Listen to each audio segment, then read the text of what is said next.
Hello guys, welcome to my channel once more. Remember in our last video we were trying to look at how the internet functions or the mechanisms that takes place for the internet to function. Now today we are going to proceed by looking at protocols and ports. If you are listening keenly to my last video, you are going to take note of the fact that I was constantly using words like protocols and ports.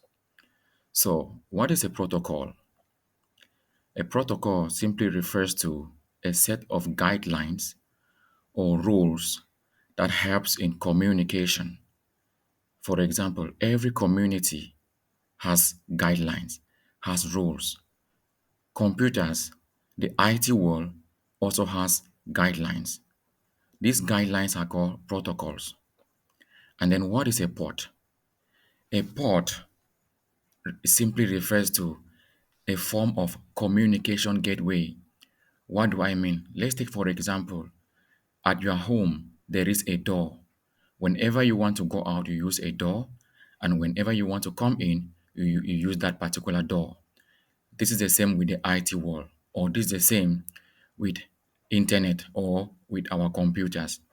Remember, we said that our computers communicate with other computers using IP addresses, meaning that if one computer wants to communicate with another, the IP address needs to communicate, or if this is my computer here, it needs to communicate maybe with a server here.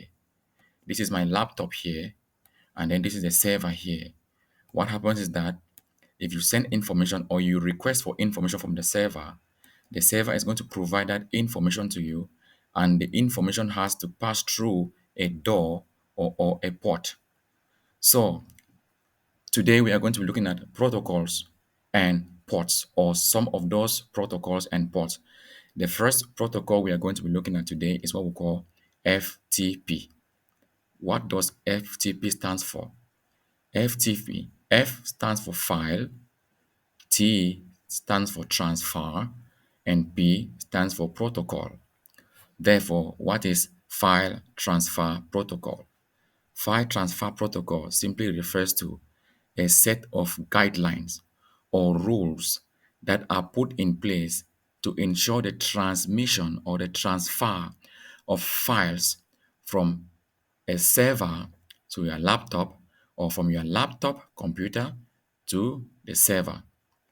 For example, when you send files, when you have created like a folder in your laptop, and you want to install or you want to send information into it, what is the mechanism that happens behind the scenes before that information is able maybe to leave from the server to the laptop? So that is what we call the file transfer protocol.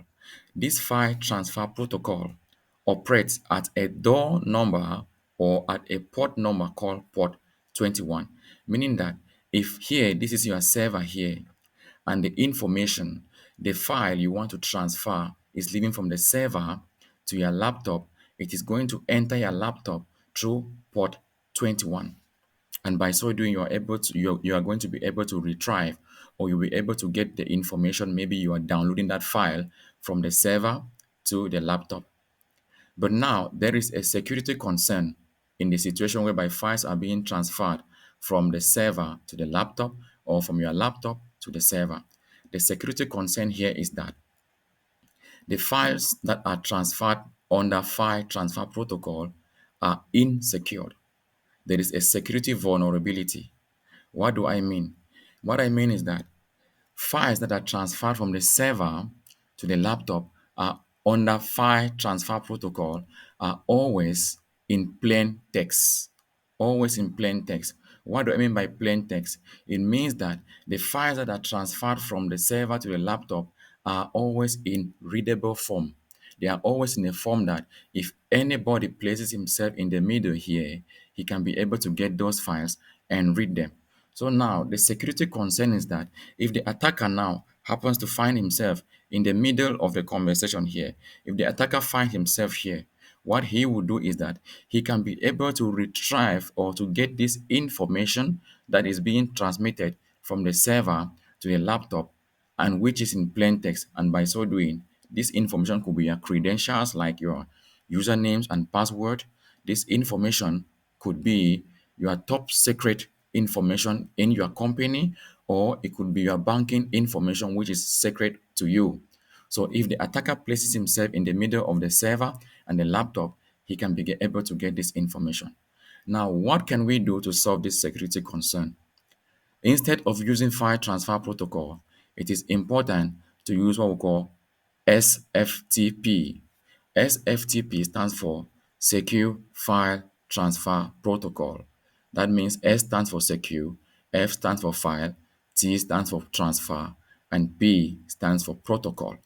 This is the secure part of file transfer protocol. This secure file transfer protocol functions or operates or runs at port 22. This port 22 is called SSH, which stands for Secure Shell. This means that port 22 or file transfer or secure file transfer protocol operates or runs over secure shell, meaning that if we were to send information from our laptop to the server or from the server to the laptop, this information is going to run over port 22.